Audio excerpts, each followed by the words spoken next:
Folks, this is the Screen Watching Podcast. We watch the TV shows, we discuss the movies. It's a big week. We're taking our first steps with a little group called the Fantastic Four. It's playing in cinemas right now, and we've seen it with our own little peepers. I will be taking a gander at the TV show Bookish, which I watched the first 20 minutes of and then fell asleep, and then tried watching 20 minutes of and stopped watching it. So now that I think about it, I'm not actually talking about the TV show Bookish. That would be not really a great way to approach it. So instead, look, Simon, usually we do the TV shows, we do the movies. I'm going to talk about a movie this week.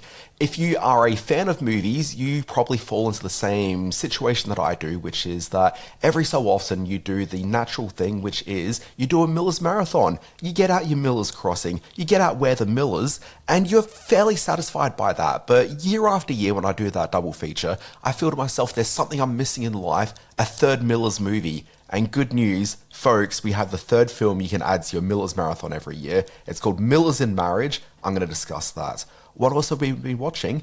Happy Gilmore 2, the old TV show Firefly. This is a Simon thing, I don't know what he's going on about. But also a little thing called South Park. It's back for season 27. I think it's worthy of a little bit of a chat. A little micro chat. If you know, you know. Folks, this is Screen Watching. This is not like TV, only better. Television! Teacher! Mother! Secret lover. What, that's it? That's your movie? Well, I said that I had an idea for a movie.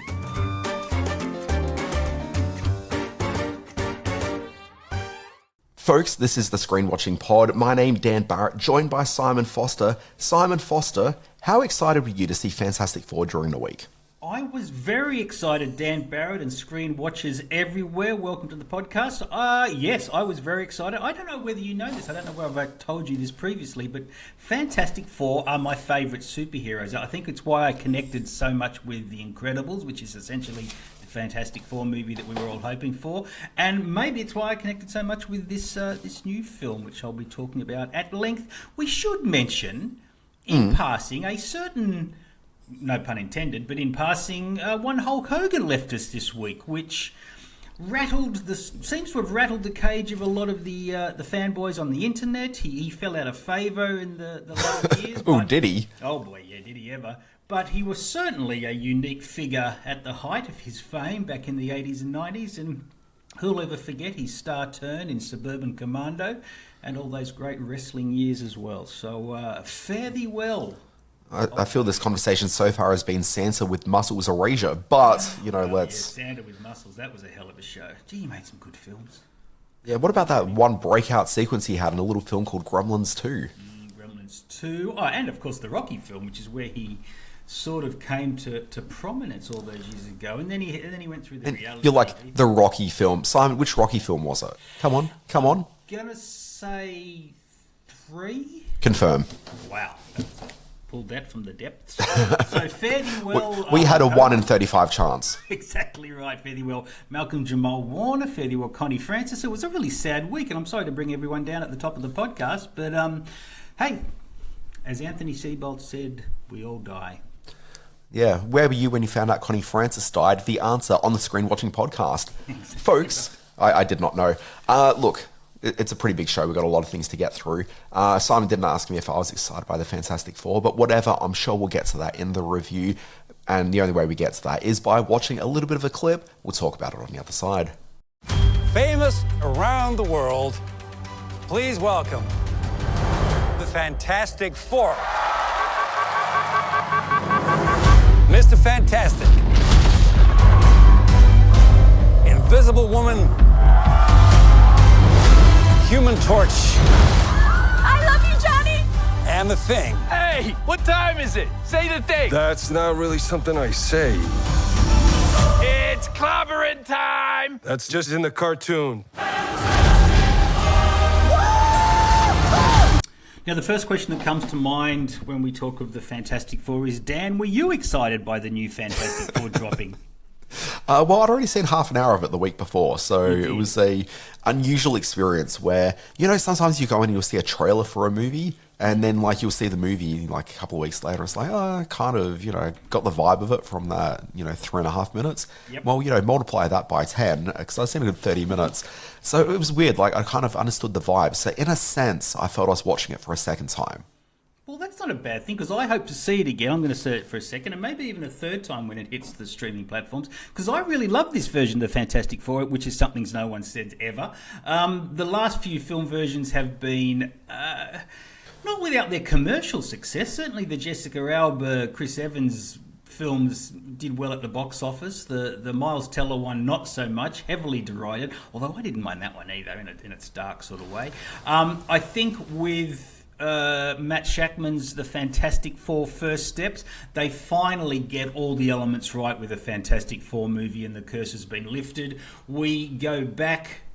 we go to an alternate Earth, don't we? And I want to get my facts right here, because we get letters from the Marvel people if I get it wrong.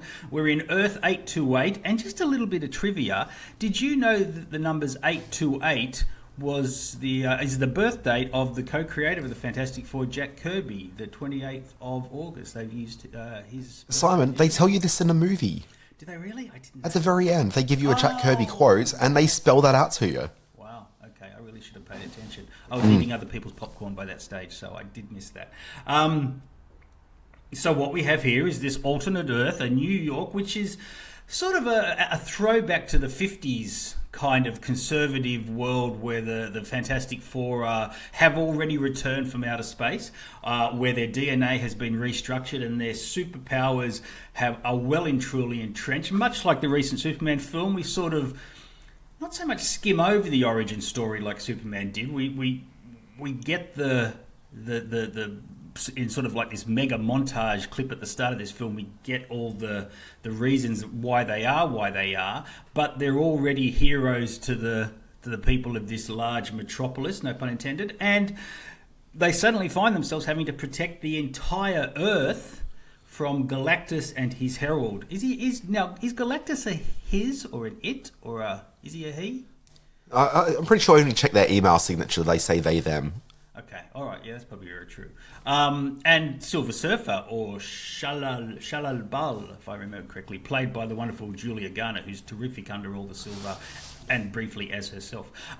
Look, beautifully stylish. Everything you've heard about this film and its sort of retro setting comes through on the screen. It's really interesting in this day and age, and I do not want to get political, but our hero is a scientist who tries to solve things in a scientific manner. It is a very, considering the 1950s setting, it's quite a progressive marriage that Reed Richards, played by the wonderful Pedro Pascal, and Vanessa Kirby as Sue Storm are in.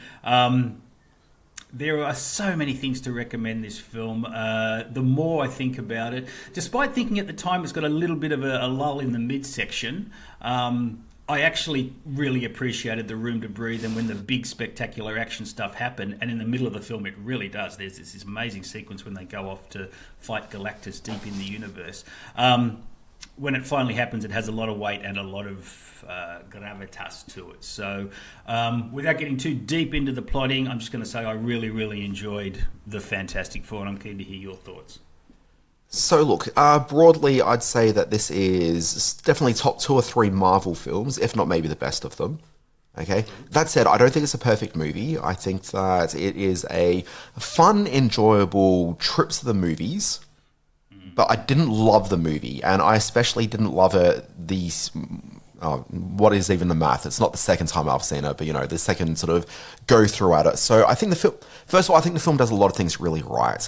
I think that back in the day, before the first Fantastic Four feature film came out in 2005, there was a lot of conversation about how the original intent for what Marvel were going to be doing with the Fantastic Four movie was going to be following in the footsteps of, I want to say the director's name was Tim Story, who did Down with Love. Is that the right director?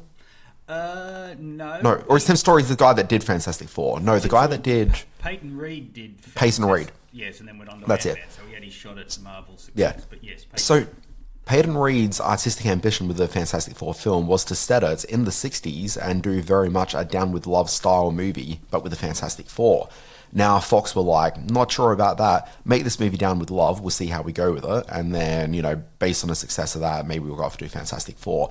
Down with Love didn't perform. And so they're like, well, let's go in a different direction. Clearly the audience aren't after that. But the myth and lore of the idea of a Fantastic Four set in the 60s doing that Down with Love sort of style, it was very much a fan favorite idea. And so that's kind of been a thing that's been a bit of an albatross around the neck of the Fantastic Four in cinema for the, subsequent 20 odd years.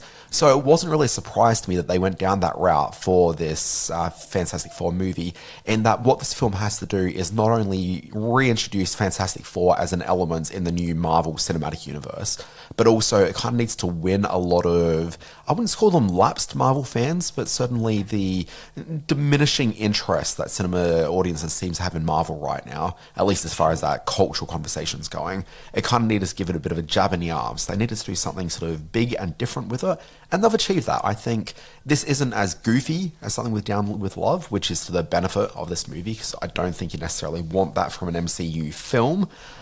But it definitely feels very stylized, and this is a time period which I love the iconography of it all, and it's just kind of, I felt very at home watching this.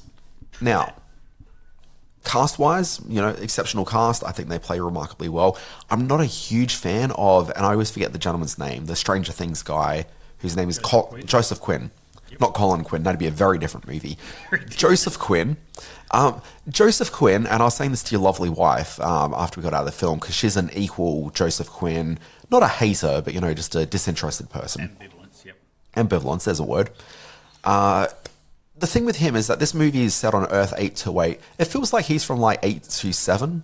It just kind of, there's something about him, and it's in everything that he's in. He always just feels like just a degree off from feeling right in anything.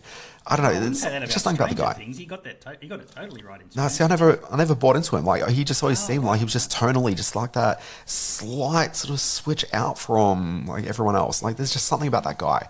Doesn't work for me. Okay. But him aside, the cast for this is really quite good. There's voice actors playing Galactus, who's quite good. You've got your Julia Garner, you've got your Pedros, you've got your Vanessa Kirby, appropriate surname now that I think about it. Kirby, yep. Finally brought to the cinema, we've got Herbie. It's kind of, this is doing things really quite right, and it all looks good. Taking the idea of getting things right a little bit further, you've got Galactus, who I think is realised quite well on screen. What I think they do very cleverly about Galactus is that when he's first introduced, because Galactus as a physical creature is patently ridiculous looking, but they're very quite smart in that they hide him quite heavily in the dark, so by the time that you start seeing him in his full-figured glory, you've kind of been eased into it. It's like a warm bath.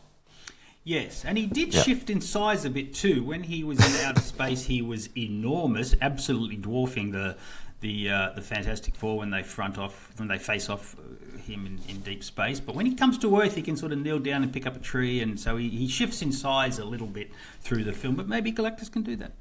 Yeah. There's one cast member that kind of rankles me a little bit, and it's just because I really just don't like him. Mark Gatiss, who is the star of a TV show called Bookish that I mentioned at the very beginning of this. Yes. And I think maybe a big reason I didn't like Bookish was because Mark's in it, and do not care for him. There's just something about him that I just find horribly off-putting. Was he the he's host? Well, it's not a game show host. He's kind of like your why can't I think of his name? Ed Sullivan type host. Yes, talk show, I should say. Yes. Yeah, so that's him, and I don't know, that guy. Don't care. But broadly, cast really good. Visual design's really quite good.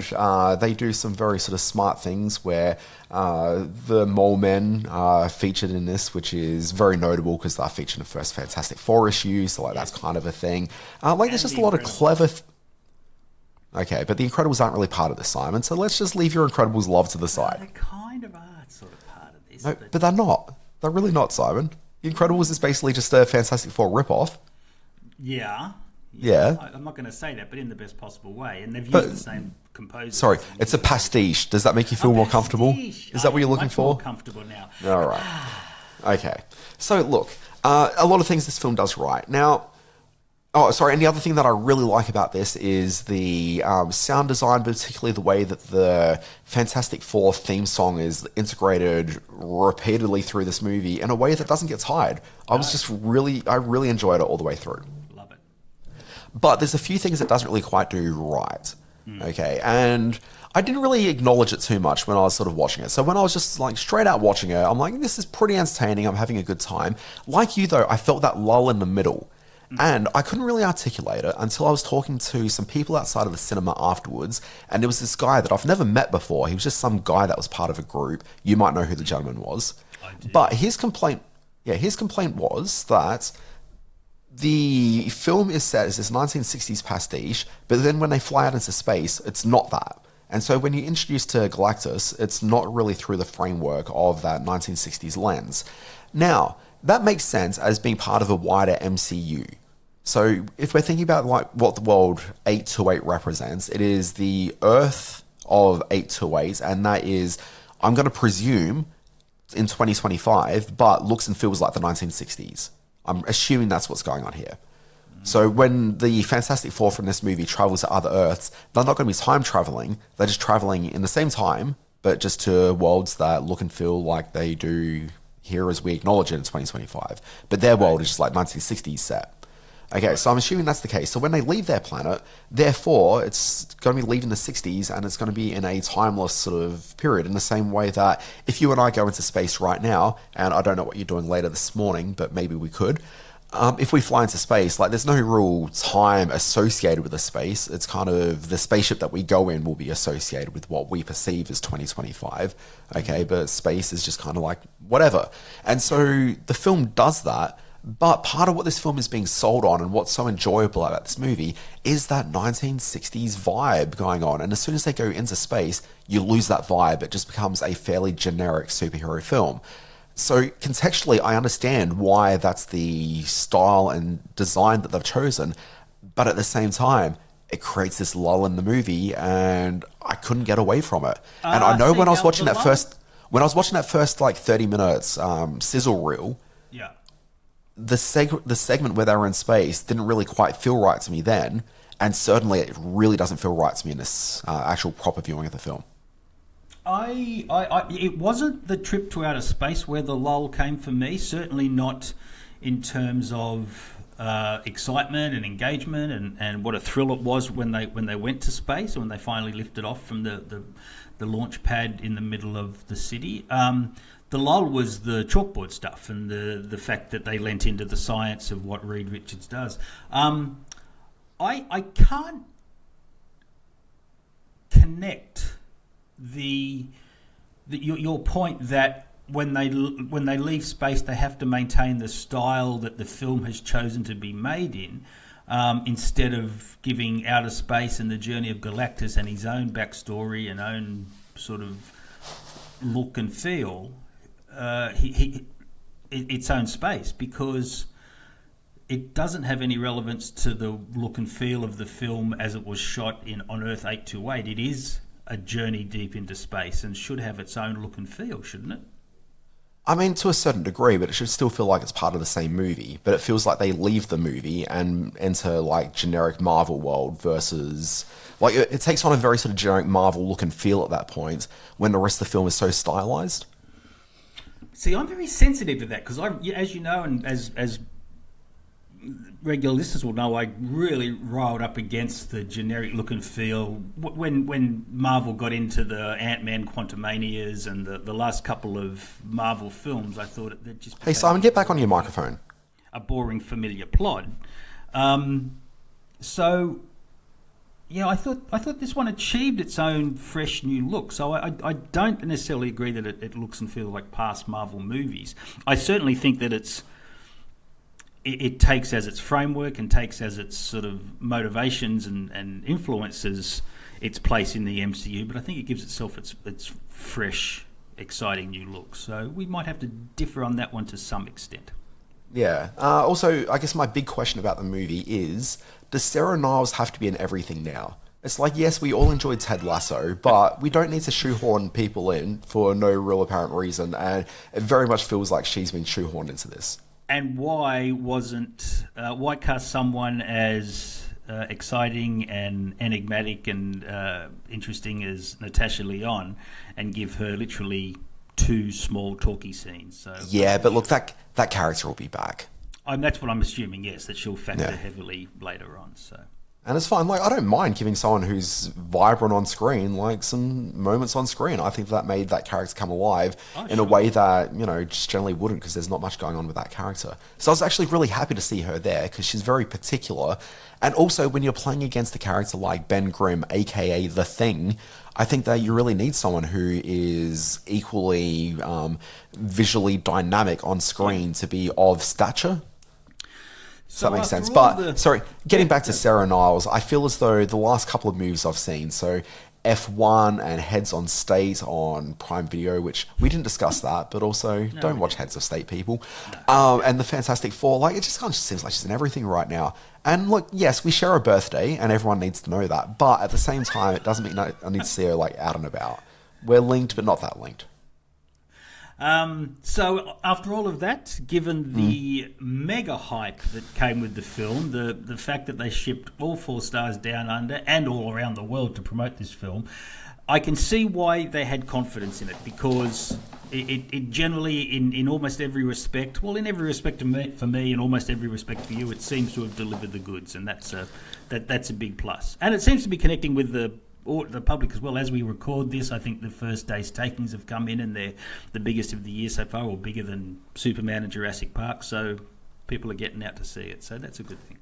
Yeah, so if Marvel films are often very front-loaded, so it's going to really depend on what happens over the next couple of weeks, but it's looking like it's a pretty solid opening weekend. So from what I was reading this morning, the original estimates was at about $110 million heading into the weekend, but they're kind of revising it up to about $130 million for an opening weekend. So, like, that's pretty good, and certainly a shot in the arm that the Marvel films need. The question is, will it have legs sort of from weeks 2, 3, and 4 onwards? And so that's a big question. And also how it plays internationally. So Superman did remarkably well in the US and has had legs in the US, okay, but the international's been a little bit soft on it. So it'll be just curious to see how these two films like play out side by side. And it's kind of weird that the narrative around these two films have been so inextricably linked, okay, but also both need to achieve very similar things. So it's, it's good that both of them have performed well, because it means we'll see more of what I think were both two pretty good superhero films. Yeah, I agree. I don't think it's weird that editorially, like, the websites and the magazines, remember what they are, kids, lent into the fact that one's a DC relaunch and one's a Marvel relaunch. I can see why that they've drawn that kind of comparison, but they're two very different. Well, are they two very different films? Maybe they're kind of not, which is what's interesting. Like, there's a lot of things that both of them approach in a very similar way. True that. Yeah. True that. I will say, having rewatched Superman in the cinema last Saturday, I actually preferred the Superman film the second time I saw it over the first, and I don't think I felt the same way about Fantastic Four, having had a double dip into it. So, I mean, I kind of feel like I don't rewatch superhero films very often outside of a couple of select ones, but I can see myself going back to Superman quite a few times, and maybe Fantastic Four I might dip in once again, but I think that might be about it for this one. We'll wrap up the Fantastic Four chat very soon. We have ignored, in the way only two elderly white men can ignore, the fact that the role of the mother and motherhood is central to the Fantastic Four film, in that Silver Surfer's character has to deal with it. Obviously, Vanessa Kirby has a very potent and powerful moment in the middle of the film, and the whole plot line is wrapped around Galactus coming to Earth to nab the kid. So, and I think that gives it is a smart way to go. I often think that movies that involve babies under threat, or pregnancy threats, or horror movies that are about pregnancies and all that kind of thing is fairly low-hanging fruit, because you immediately find emotional involvement that you don't have to work too hard as a screenwriter to make happen. But I think Fantastic Four does it with a lot of skill and a lot of sensitivity, and it adds to the film immeasurably. Yeah, I don't know if that's immeasurably, but, certainly it gave it a bit more sort of dramatic stakes than you find in most of these superhero films. It was a bit more tangible. Fantastic Four is in a handful of cinemas around some of the country centres as we speak. Is it still playing? I think it may still be playing a few nighttime sessions. There's a late session at the drive-in if you do want to catch it. So so head on out there. Would you go out to Campbelltown and see this in your Screen X or whatever it's called, the big wide. Look, I wouldn't. What I would definitely recommend is if there's an IMAX in your city, go and see it on IMAX. I think this film played dramatically well on IMAX. Yep. I think part of it as well is because IMAX, I don't know the exact ratio screen-wise of an IMAX film, but it's a little bit sort of TV-shaped. Yes. Like when they use when the it blows full... up really big, when it blows up big to the full IMAX. Yeah, sure. And so I think the 1960s vibe of this just played remarkably well in terms of that IMAX shape. But yeah, they use the visuals on this dramatically well in terms of that IMAX screen. I rewatched the Superman movie on IMAX where I'd previously seen it on the more rectangular VMAX screen, and I didn't really feel that same sort of visual pop. Okay. All right. Tell us about Miller's in Marriage, because I don't know what you're talking about. You two are so lucky.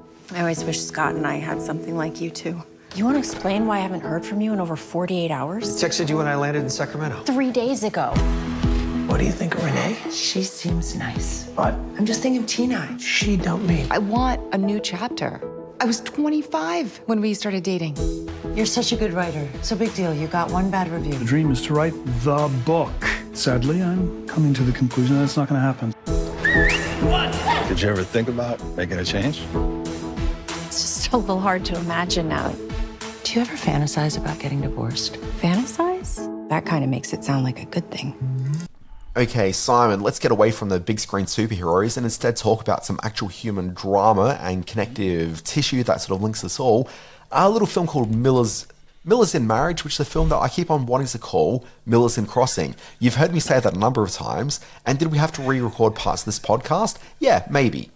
So look, Miller's in Marriage, it is a brand new movie, and why am I discussing this one specifically? This is a film that's not playing in cinemas, it's not on a streaming service, you have to just plunk out some money and get it from your Apple movie store, whatever they actually call that thing, or your Google movie store or whatever. You have to rent it, it's going to cost you money to see this thing, and the big question at the end would be, is it worth spending the money on that? And we'll get to that. But look, the reason why I wanted to talk about it is that this is written and directed by one Edward Burns. Now, your man crush. No, I wouldn't call it a man. I wouldn't call it a man crush. Between him and John Hamm, I don't think we've mentioned more men that you've mentioned more men on this podcast than those two.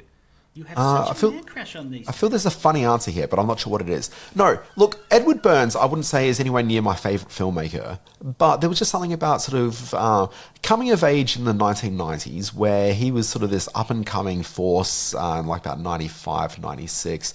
We saw from him Brothers McMullen, which I saw so many times on Foxtel when... Really? It was in the 90s. I know, it was just always on. I just found myself watching it a bunch.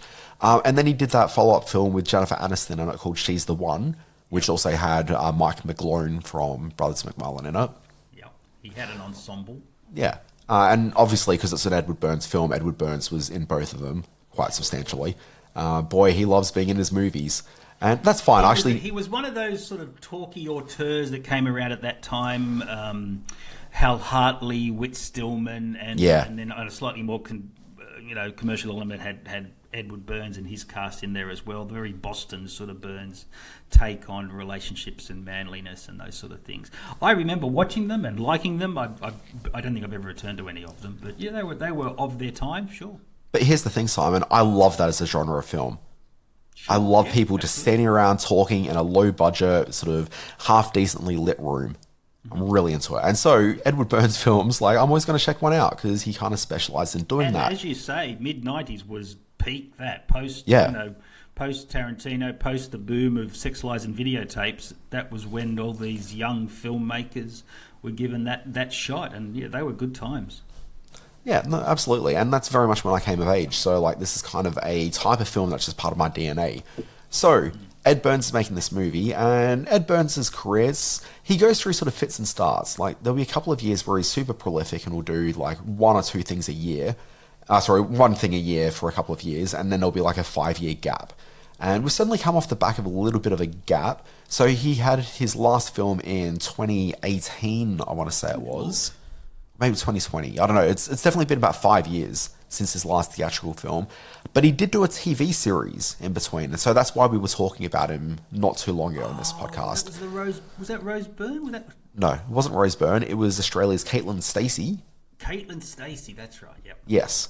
And also, Caitlin Stacey had appeared in a 2018 film he did, which is another teen-orientated movie that I can't think of the name of right now.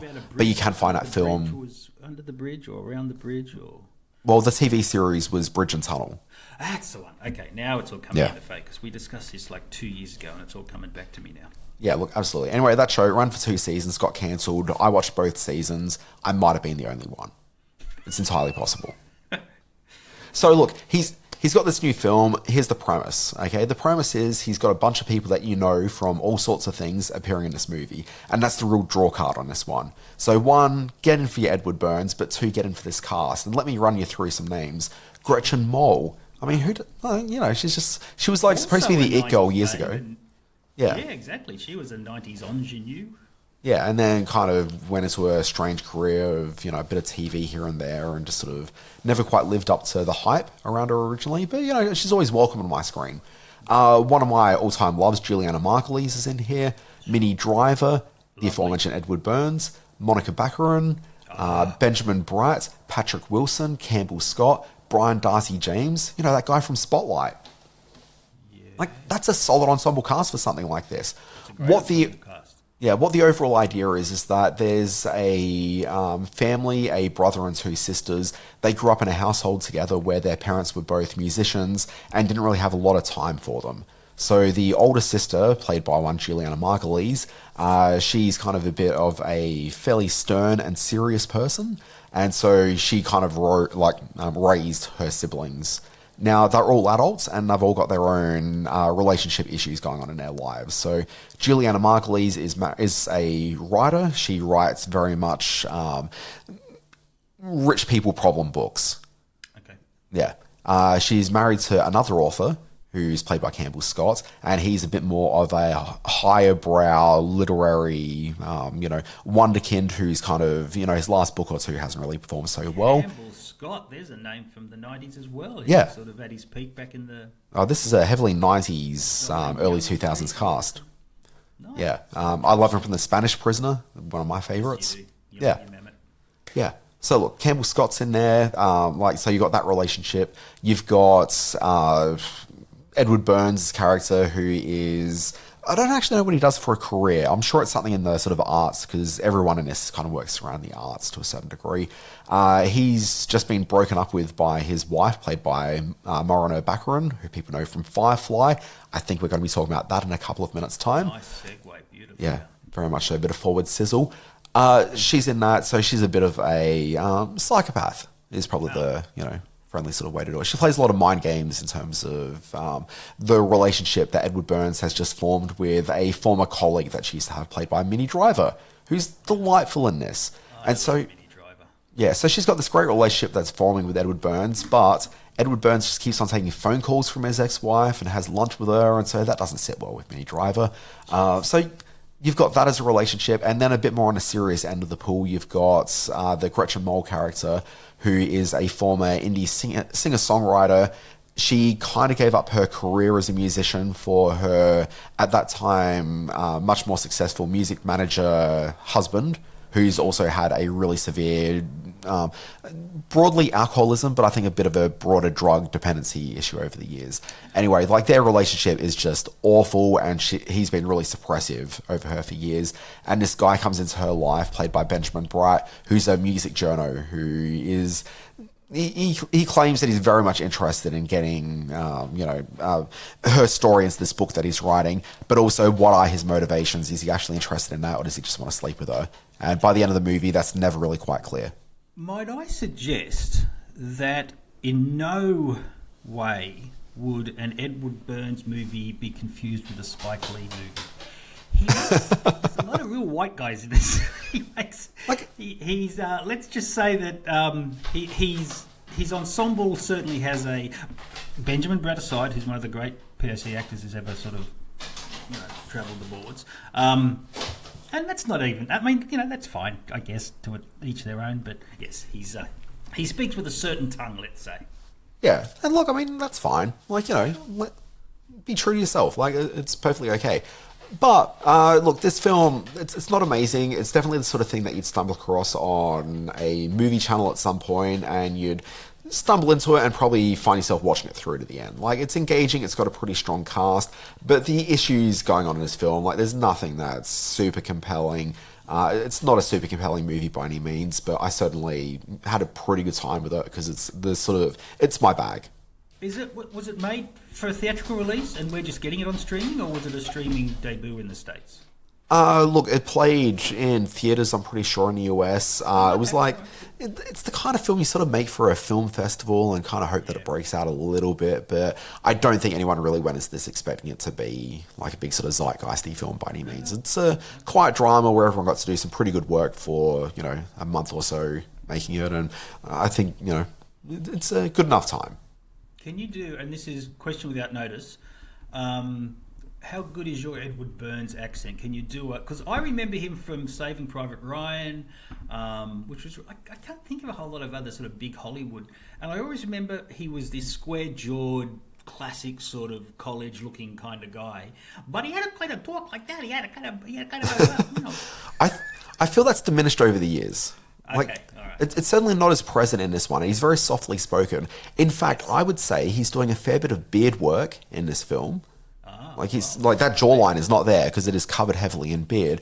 And regularly while watching this, I had to consciously make sure that I was thinking, yes, this is Edward Burns and not down key. Oh God, why have I just forgotten that? No, I would definitely recognize the Nick Offerman. No. Like from Before Sunrise, Ethan Hawke. Ethan Hawke. Okay. Yeah, they've both sort of lapsed into a very similar head in recent years. All right. Miller's in Marriage. You've probably mentioned where we can see it. I tend to forget those details. Where is this? Digital rental. Digital rental. Well, we don't do too many of those. People got to pay money for this sort of stuff. So yeah.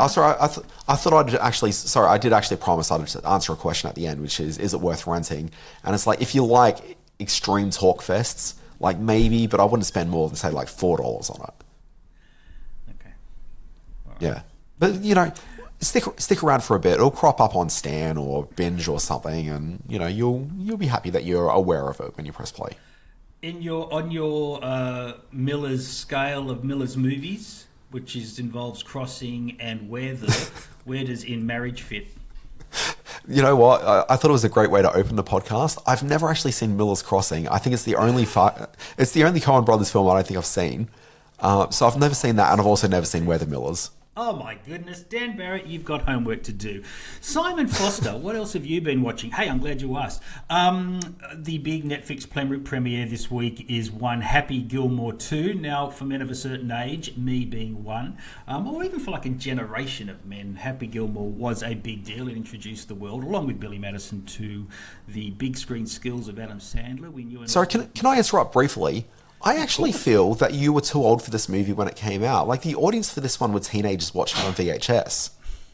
Yeah, yes, that's true. I saw both Billy and Happy at the movies. Yes, I was at the elderly end of the Happy Gilmore sort of demographic, that's for sure. Yeah. But I have a lot of fondness for it and realise it's sort of him at his goofiest, and along with Billy Madison, I guess, the most ideally suited to what Adam Sandler does. And sorry, before you lay down any opinions on it, I just have to get some facts established. All right. What sort of state were you in while you were watching Happy Gilmore 2? Because my understanding of Happy Gilmore, the original, is that you had to be at least a little half-baked in order to actually get the full experience. Oh, I spent a big chunk of the early to late 90s totally ripped on the marijuana. So I watched the original Happy Gilmore well and truly baked as the filmmakers intended. As the filmmakers intended. As a man who's enjoyed sobriety now for nigh on 2 decades, I come to Happy Gilmore with just a Diet Coke and some Vita Wheats with cheese on them, so I didn't have any of the buzz provided by the best gunja that my mate at Blacktown could supply. This was very much a straight up watching it kind of experience, and the film itself really lays into the fan service. There is just constant references not only to the original film, and they get a lot of the original cast back, but not everyone. Well, no, not everyone. Although at one point he has a fight with Shooter McGavin, played by Chris McDonald, in a graveyard, and all the people from the original film that have passed away are on the gravestone. So they do get a shout out. They do get a shout out in a kind of kooky way. Everything that's happened between the first film and this one is addressed in terms of its cultural influence, and that includes getting all the most famous golfing TikTok players, podcasters, all the famous golfers that have come and gone in that period of time get either an on-screen appearance or a mention in this film. So it really leans into its golfing heritage. And it's not just Adam Sandler trying to sort of gurgitate, for want of a better word, the Happy Gilmore he was. He's now a 58-year-old man who's a boozer and has lost everything, including his wife, played by Julie Bowen, although she comes back in flashback sequences, so has quite a big role. I've got to say that he knows how to press all the right buttons. Nobody understands the nature of his stardom better than Adam Sandler, and nobody understands what a quick, pacey, and it's hard to say that this is pacey at 115 minutes, but it didn't feel long at all. I was really quite enjoying this. So it's total fan service and very much quote-unquote Netflix content, but having said that, which is usually an insult, this one actually plays pretty well. So I had a good time with Happy Gilmore, which is all you really have to say about these sort of things.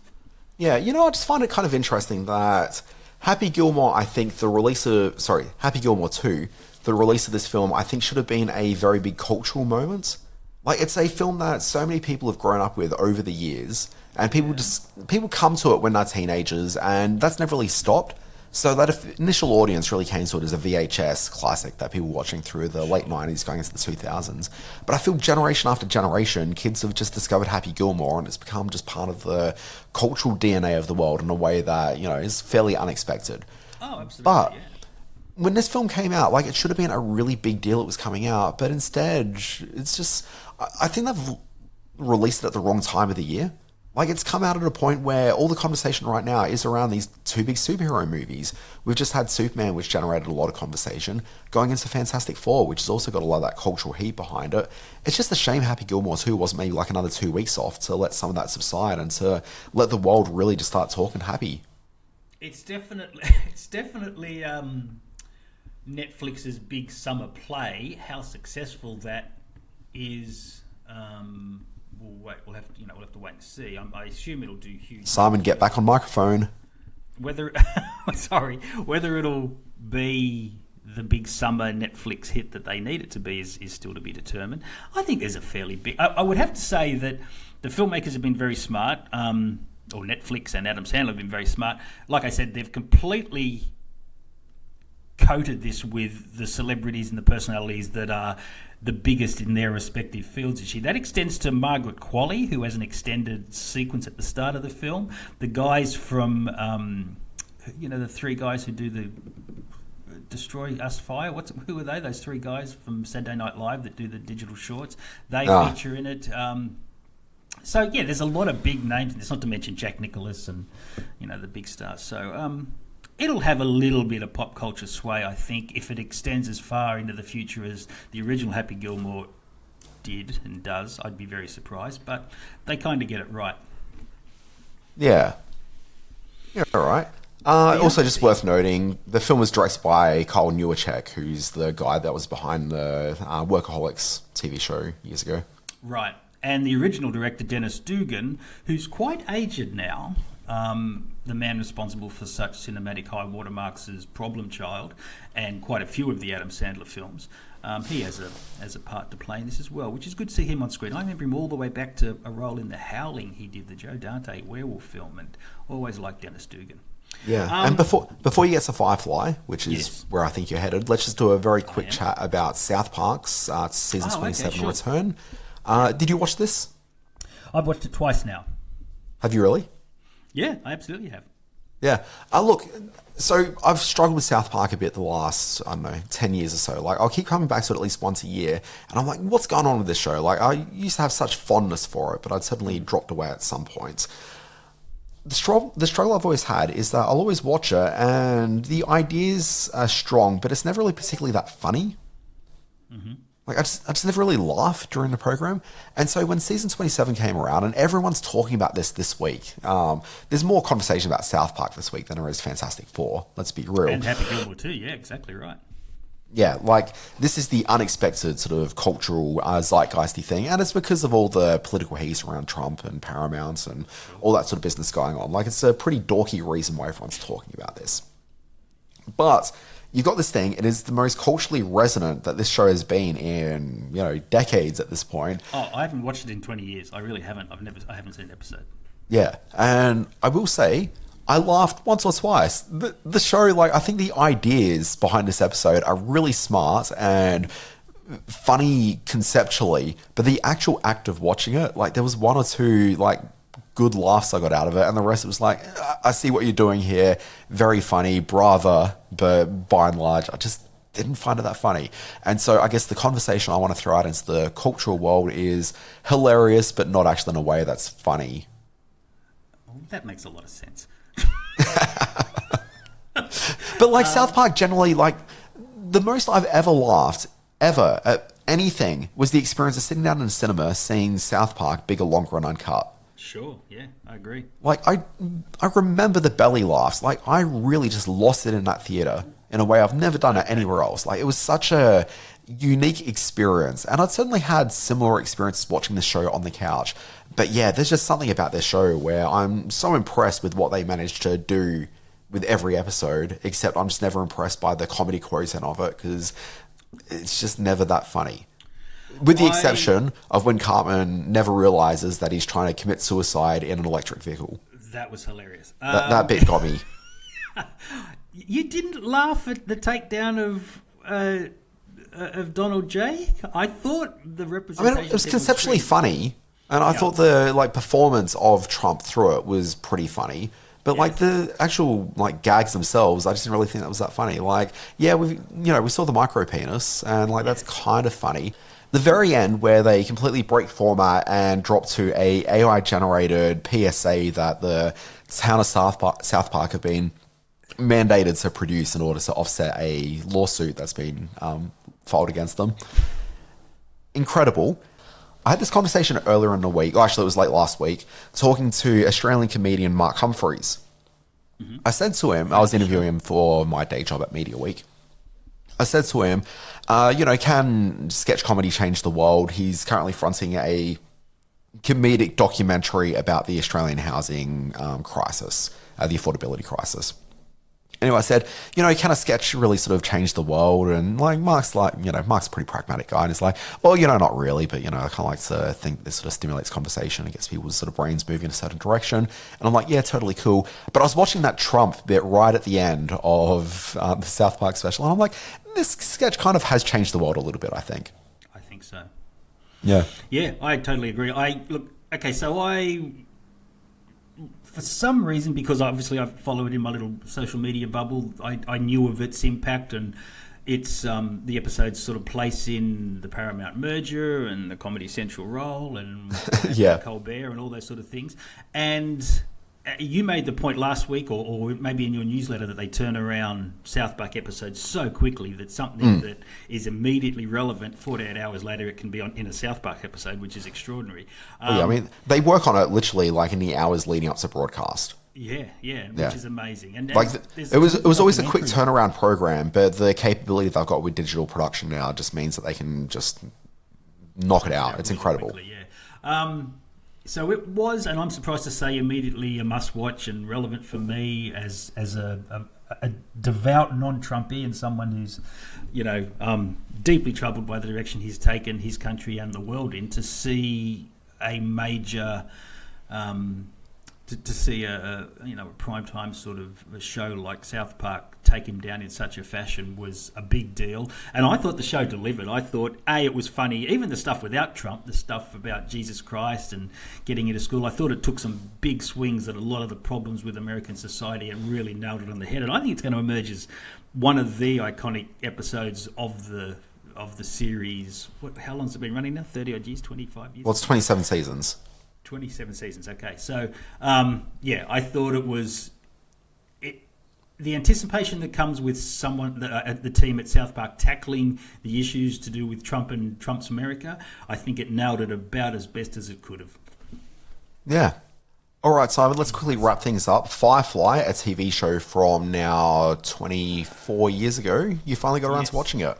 I did indeed. As someone who prides himself as the festival director of the Sydney Science Fiction Film Festival, coming to Event Cinemas George, 3 October, 3 to 5, I'd never seen Firefly. And I knew of its reputation and cult following, and I'd only ever seen the movie Serenity once, the film upon that's taken as inspiration the characters from this series. Joss Whedon, not a big Joss Whedon fan, so that's probably why I sort of steered clear of this. I'm thinking of programming Serenity, which celebrates its 20th anniversary this year. I may put that into the festival, so I thought I should see Firefly. Can I say it's really cool? I really liked it. You mentioned previously Marina Baccarin, who I adore for all the obvious reasons that a superficial male would adore her, but she's also really good in this. Worth noting, a star of, well, sorry, not a star, but certainly a supporting player in a little film called Roger Dodger, starring one Campbell Scott, aforementioned earlier. We have come so many full circles in this episode. It's been terrific to listen to and be part of, Dan. Great Talkfest film. And get back on microphone. Oh, sorry. What's going on with my microphone? You do this every week, Simon. You get very quiet by the end of the episode, and it frustrates me. Okay, well, I'll try and speak right into the microphone. So Firefly delivers on all the fronts that I'd heard it delivers on. Nathan Fillion out front is a terrific leading man, and the cast plays really well. So Firefly, I think, is available on your Hulus or your Disney Pluses here in Australia and around the world. Do check it out if you're going to come along to my festival and maybe see Serenity. I don't know if I'm going to program it yet, but I might, having watched the series. So, yeah, big fan. Yeah, I'm not sure how that show will hold up in the modern moment. Well, tech-wise, it's got a lot of cultural baggage, Simon. What does? Firefly, the TV show that we're talking about. How so? What's the cultural baggage? I thought it was generally adored. Okay, well, first we'll get back on microphone. I am on microphone. I'm talking right into it. Oh, this is driving me mad. I know, you're getting very quiet. Look, the Joss Whedon factor is probably, fairly significant. Yes. The Adam Baldwin factor is also something that needs to be considered. Yeah. Yes, that's true. Oh, I didn't think of that, yeah. Cultural baggage. Cultural baggage. Dan Barrett, this has been Screen Watching. Follow us on Facebook at Screen Watching Podcast, YouTube at Screen Watching, email is screenwatchingpodcast@gmail.com. All right. Other place you can find us, check me out at screenwatching.com. It's a newsletter you can sign up to for free. It lets you know all the sort of information about the world of television and streaming TV particularly. Anything on your screen I usually tend to cover in the newsletter. Simon Foster, what can people do to track you down on the internets? I am getting a lot of new friends on the Substack, where my Screen Space newsletter is part of the Stackosphere. Oh, is that a thing? Maybe I should copyright that, the Stackosphere. Good luck with that. Yeah, I know. And of course, you can hear us eventually on the next episode of Best Movie Year 1987, which is our other podcast, which has proven immensely popular when it went to air several months ago now. But there'll be new episodes very soon, one would assume. Yeah, I know that's a dig at me, Simon, but also maybe you should learn how to video edit. Well, maybe you should give that a go. Yeah, see, losing you now. Can't hear that. Yeah. I'd like to give a big shout out to a gentleman that just entered my spam folder on Gmail. His name's George Lucas, and he's representing the interest of a certain politically exposed person. And are looking for partners overseas that can manage high-value funds for a period of 5 to 10 years. The funds have been accrued by the influence of the power of my benefactor's office. Anyway, this is a very interesting opportunity, so I'm going to pursue that right now and wish people farewell. So enjoy your world of screen watching. We'll be back next week with more of the podcast.